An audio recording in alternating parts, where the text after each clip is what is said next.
અમે એક જગ્યાએ પ્રોગ્રામમાં જતા હતા, એક ગામમાંથી આમ નીકળ્યા ગાડી લઈને, એક બાપા લાકડી લઈને આખા ઘરને મારતા હતા. 2-3 જણા આડા ફરતા હતા, પણ બાપાએ લોટકા. હા, તે લાકડી મૂકતા નહોતા. બોલો, તે અમે ગાડી ઊભી રાખીને હું દોડીને ગયો, મેં બાપાના હાથમાંથી લાકડી પકડી. મેં કીધું રેવા દ્યો. મને કે તમે તો ઓલા કલાકાર કે નહીં? કીધું હા. શું કામ બધાને મારો છો? મને કે મારવા પડે એવું ભાઈ. હા, હું કાંઈ મને આનંદ આવી જાય ને આ લાકડી હમેરતોય.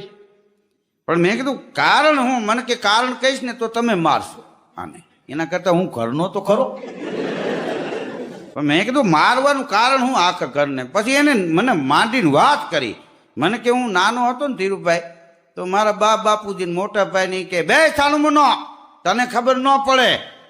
તો કે હું છાનું મુનો થઈ જાય. તો કે હશે, આપણને ખબર નહીં પડતી હોય.